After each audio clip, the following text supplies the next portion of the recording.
Spotlight.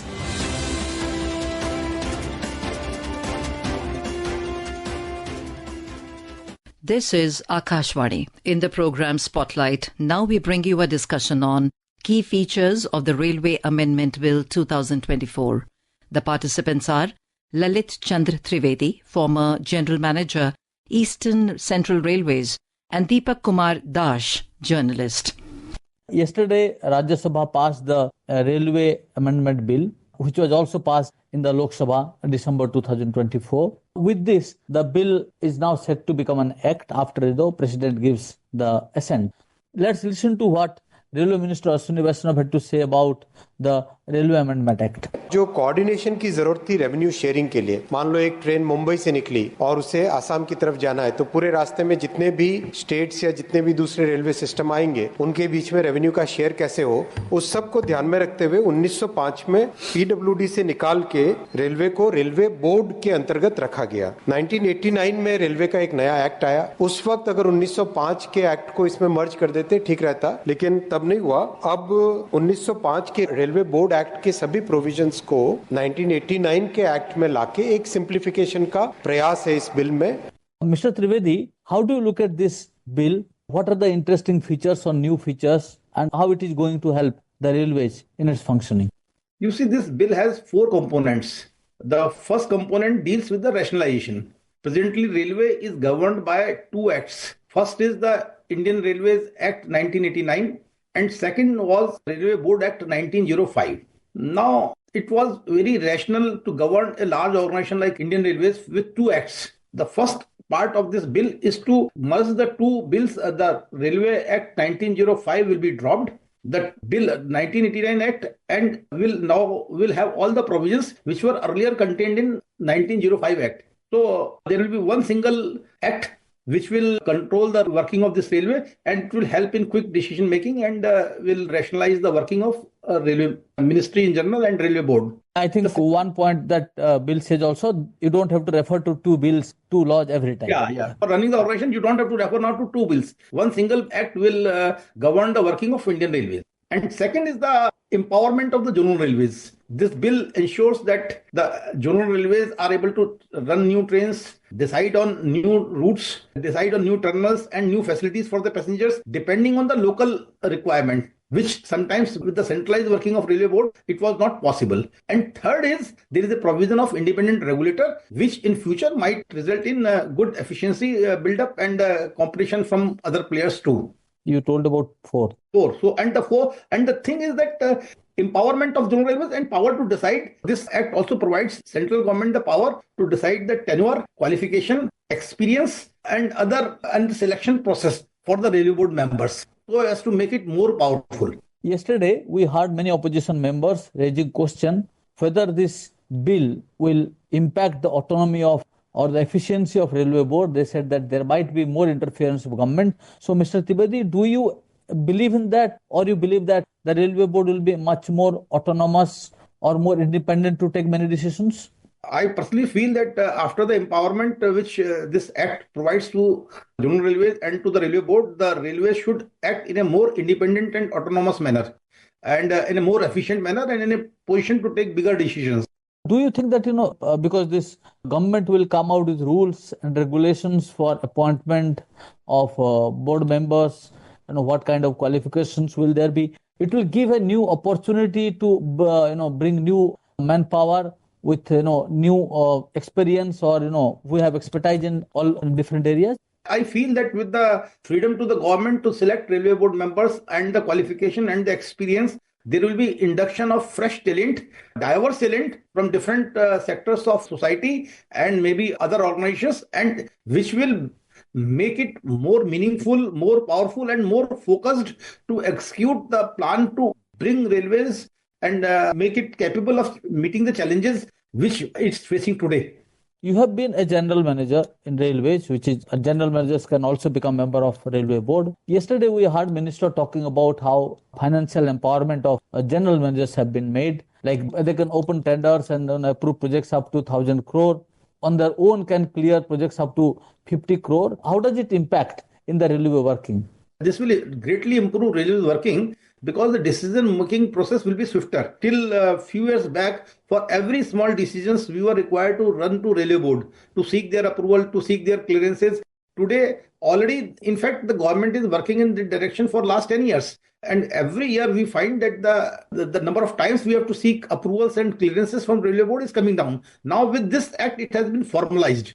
And with the powers given to railway board to approve any tender of any value and sanctioning projects up to 50 crores, it will help in catering to the requirement of the local people in a much more effective manner and in a much more efficient manner.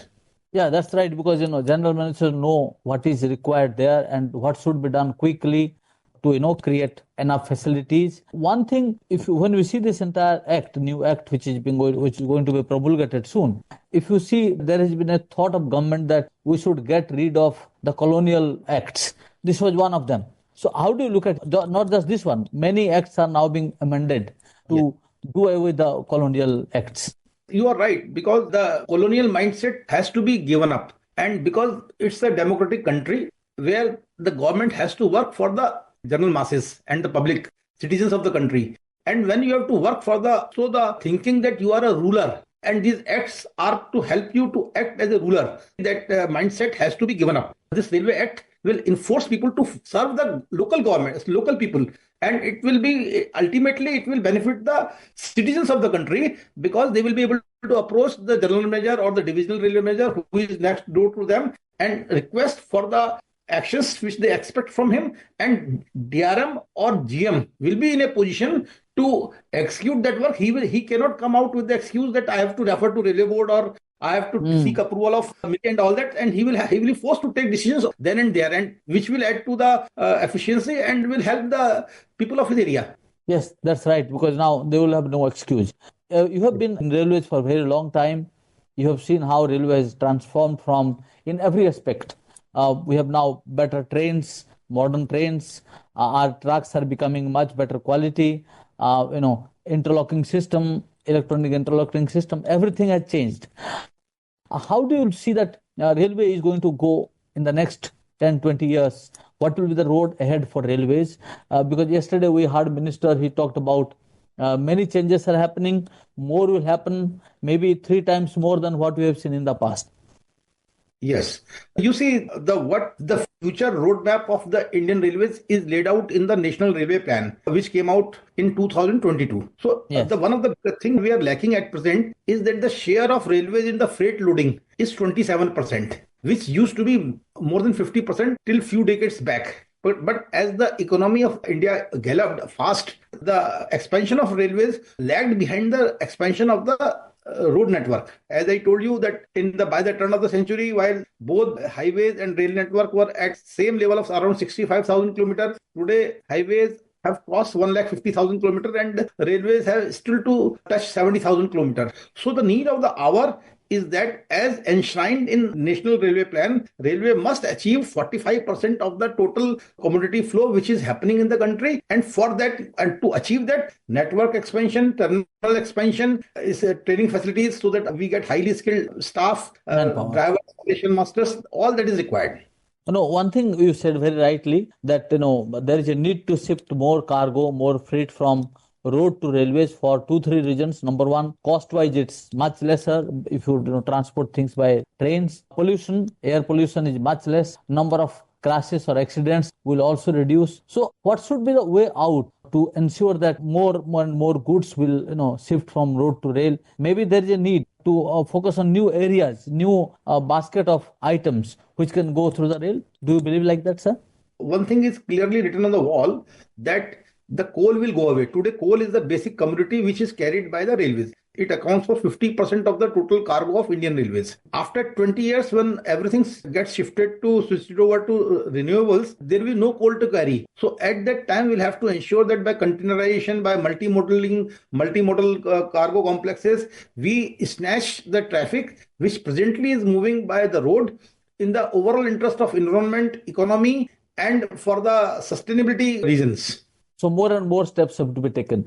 Multimodal traffic, containerization of the traffic, and the Gati Shakti terminals, expansion of Gati Shakti terminals, the use of IT, use of artificial intelligence, new technology, IoT, all these things have to be imbibed and absorbed to ensure that the railway operations become faster, swifter, and people on their own opt for the railway transport. In railways, you have been for more than 3 decades, as you told me earlier. So, what are the major changes that you have seen in railways? The approach of government, approach of the entire administration. What has changed for better regions?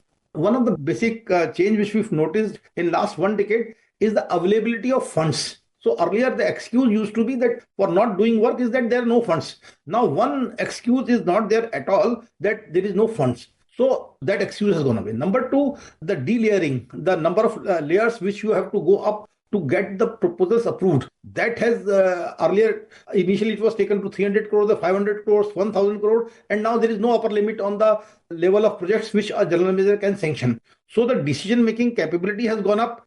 And the third thing, the non-interference, non-political interference, which has helped in professional execution of the major projects. Second thing, one more area that people usually talk about is about passenger amenities, more trains.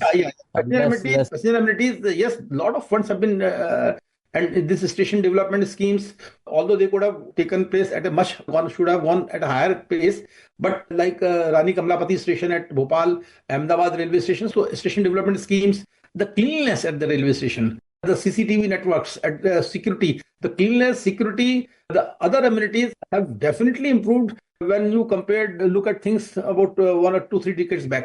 Yeah, that's what we heard Railway Minister Srinivas talking about, that you see the number of toilets have been built in the trains and the way new designs are being brought to ensure that... Basic problem that earlier all the human waste was discharged on the track. Now with the bio toilets, there is absolutely nil discharge of railway human waste from toilets on the track. It has not only improved the environment, it has also improved the life of the rails, because that human waste, night soil, when it was falling on the track, it was resulting in corrosion. So like that, today all the stations are electronically interlocked. There is a new signaling system. The concrete sleepers are there all over. As Minister pointed out, the thick web switches which permit higher axle load, higher speeds, they are spreading at a very high speed. So both in all works, the railway, the most important achievement which no other railway system in the world has been able to achieve is the electrification. India is the only major railway in the world which is 100% electrified. Very major achievement. And the scale of our operation is completely different than other countries. People are already in trains. Those are high loads above that. If you compare to Europe, there is no cargo traffic. There are only passenger trains. But in India, on the same track, the passenger trains also runs, coal trains also run, and other miscellaneous traffic also runs on those tracks. So it's a salute to the army of railwaymen who are doing this work day in, day out, and with the support of the government, which has come up in last decade, things are improving almost by the day. Yes, Mr. Trivedi, I hope with the new act in place, there will be more cohesion in the working of railways, and we will see better days for the railways, which we treat it as our national transporter. Thanks a lot. Absolutely no doubt that railway has a bright future with this act. Thank you. You were listening to a discussion on key features of the Railway Amendment Bill 2024. The participants were Lalit Chandra Trivedi, former General Manager, East Central Railways, and Dipak Kumar, journalist. This program was produced and presented by the News Services Division of Akashvani. You can listen to it on our mobile app, News on AIR. This program is also available on our YouTube channel, News on AIR Official. You may share your feedback about this program through email at airnsdtalks@gmail.com or WhatsApp on 928-909-4044. Spotlight.